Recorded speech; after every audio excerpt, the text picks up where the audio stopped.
Ever since Yah called me out around 2010, I've been trying to gather with different groups of so-called awakened people, whether it was with groups of the Messianic community and now gathering with the Yah-only community. And every time of gathering, the topic comes up about who is and who isn't a Hebrew remnant, who can worship with us and who cannot. And they point to passages like Judges, where a pronunciation test was used. Others point to Ezra and Nehemiah, where priestly genealogies were examined. So let's take a closer look at the scriptures to sort this all out. So first in Judges, after a civil war between the Gileadites and the Ephraimites, the men of Gilead guarded the crossing of the Jordan River. When someone tried to cross, they asked him to say, Shibboleth. If he pronounced it Sibboleth, they knew he was an Ephraimite because of the way he said it. But notice the context. This was not a gathering of the scattered remnant. This was not about who could worship Yah. This was not about people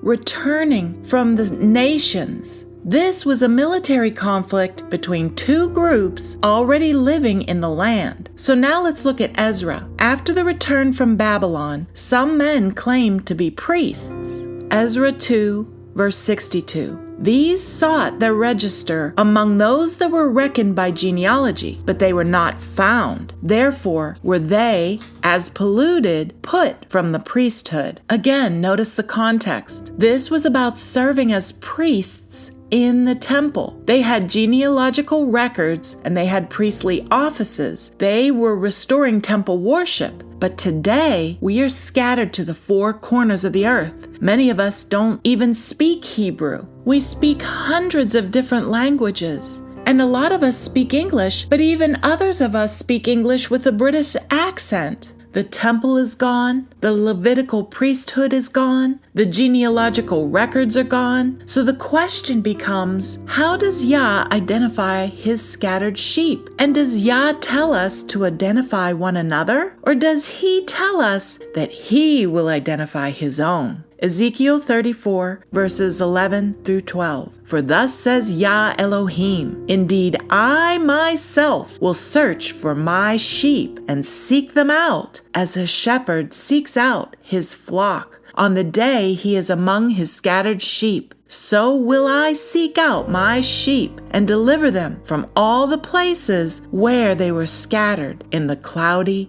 and dark day. Again, who searches? Yah. Who seeks? Yah. Who knows where his sheep are? Yah. Then Yah continues.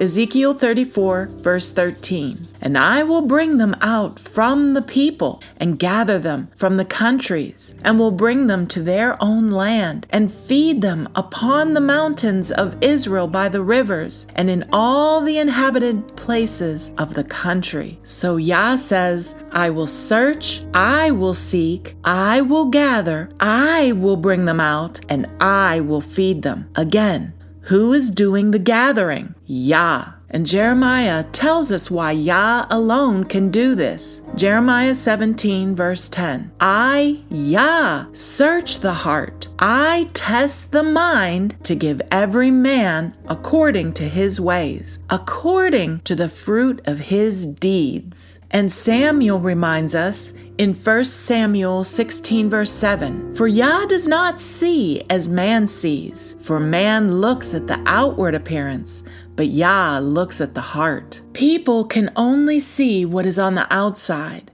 Yah sees what no one else can see. So what are we told to examine? Not someone's blood, not someone's accent, not the shade of someone's skin. We are repeatedly told to turn away from idols, hear Yah's Torah, and seek him with all our heart. Notice what Yah is looking at. Is the person's ears open, or have they closed it to his instruction or Torah? Proverbs 28, verse 9. He that turneth away his ear from hearing the law, even his prayer shall be an abomination. Psalms 145, verses 18 through 19. Yah is near unto all them that call upon him. To all that call upon him in truth, he will fulfill the desire of them that fear him. He also will hear their cry and will save them. So Yah hears those who call upon him in truth, not calling on him through some idol named JC, Jesus, or Yeshua, or Yahawashai. As long as anyone who's calling upon Yah and him in truth, Yah will hear their cry and will save them. We are not told to search every heart or to find out who they are. Our responsibility is to respond to Yah's call, to leave the idols, to hear his Torah, to humble ourselves, and to cry out to Yah, and to encourage others to seek Yah. Isaiah 55, verses 6 through 7. Seek Yah while he may be found. Call upon him while he is near. Let the wicked forsake his way, and the unrighteous man his thoughts. Let him return unto Yah, and he will have mercy upon him, and to our Elohim, for he will abundantly pardon. Joel 2, verse 32. And it shall come to pass that whosoever shall call on the name of Yah shall be delivered. For in Mount Zion and in Jerusalem shall be deliverance, as Yah hath said, and in the remnant whom Yah shall call. Did you catch that? It's not who we deem is the remnant. It's not who can prove that they're the remnant. It's whosoever shall call on the name of Yah. And then the remnant whom Yah calls, Yah chooses. And if a person is truly Yah's sheep, he already knows exactly where to find them. And perhaps Solomon gives us the simplest answer of all. Ecclesiastes 12, verses 13 through 14. Let us hear the conclusion of the whole matter. Fear Elohim and keep his commandments, for this is the whole duty of man.